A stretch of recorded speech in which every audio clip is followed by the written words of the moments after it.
what we have here, too, right, is Donald Trump drops 12 bunker bombs, right, on the Forad facility in Iran. He announces prematurely that everything's been obliterated and, of course, posts that on social media. And New York Times has reported, given U.S. military intelligence and Israeli military intelligence, that lo and behold, the site was not, quote unquote, obliterated, that it was severely damaged, or so they think. But guess what, Andy? The Iranians had moved out equipment of that facility along with the uranium that was in that facility. And I wonder why they had so much time to move that equipment and all of those things out. And what tipped them off? You have any idea as to what could have like, was it their deep intelligence that tipped them off to where America was potentially going to be dropping bombs?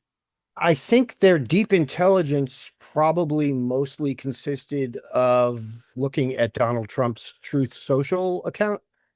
Yeah.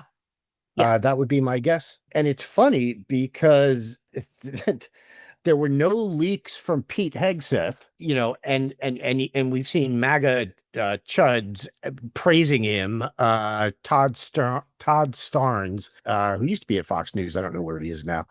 He tweeted, "Not a single leak. Well done, SecDef." And AOC responded to that by saying, "This is like applauding a grown man for being able to wipe their behind," which I think is absolutely pretty right. fucking accurate. Yeah. Talk about, from the people who hate participation trophies, like you're giving Pete Hegseth a standing ovation because he didn't leak this in advance.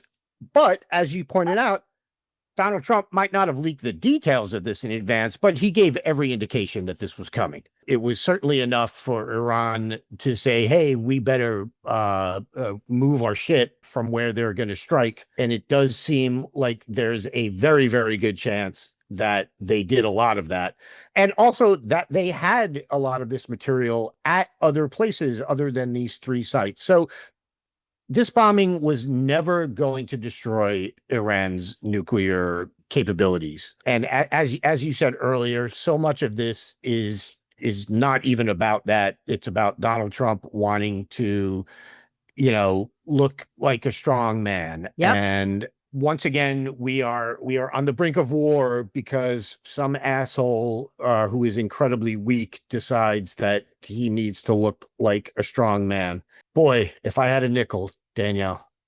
It's just, I mean, yeah, we are in such dangerous and stupid times being ruled by fucking idiots.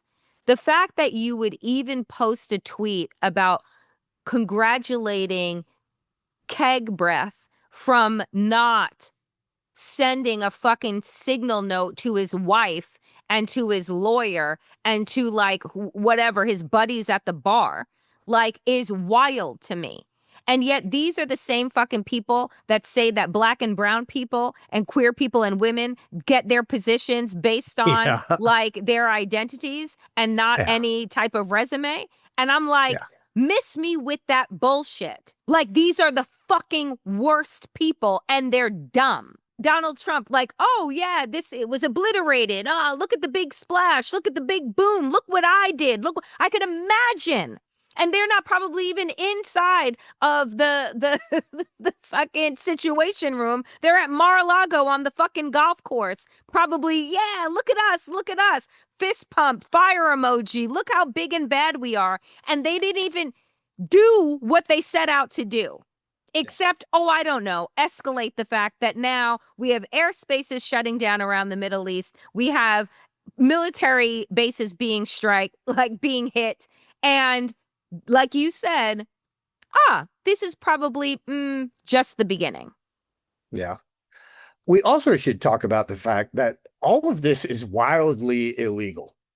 Oh, yes. Yes. Because I feel like, look, the problem is we've gotten so used to presidents doing this. And, obviously this predates Trump. But you are not supposed to, as president, be able to bomb a foreign country without the approval of Congress. Mm.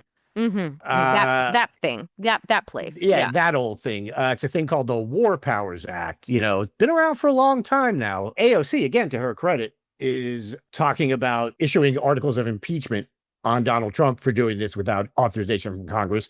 It won't pass, obviously, but that's okay. It is something she should do. And it's something that every single Democrat should vote for. I know the Senate is now talking about voting for a war powers resolution. It's a little late for that, but I don't know. I have absolutely no faith, by the way, that the Democrats would not vote to authorize what Donald Trump is Oh doing. yes, 100%. Yeah. But again, the bottom line is this is illegal. And we've sort of, like I said, we've become accustomed to the fact that presidents just do this. You are not supposed to be able to launch a preemptive strike as president Right. without approval from Congress. We haven't been attacked, and you're just doing this for what you claim is to keep us safer in the future.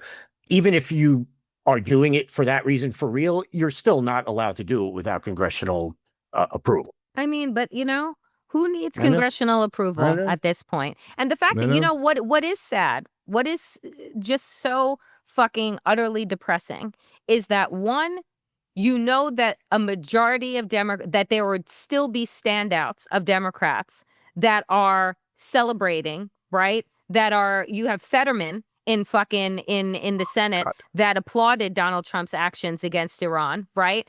So you already know that there are warmongers and war hawks in the Democratic Party where you actually see no difference between the actions of Republicans and Democrats on this issue. And then on the impeachment piece, right?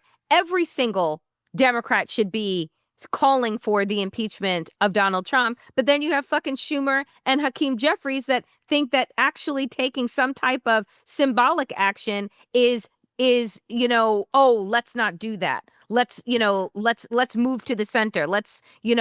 I swear to God, I just don't I know. know. I don't I know. know. I don't know either, Danielle.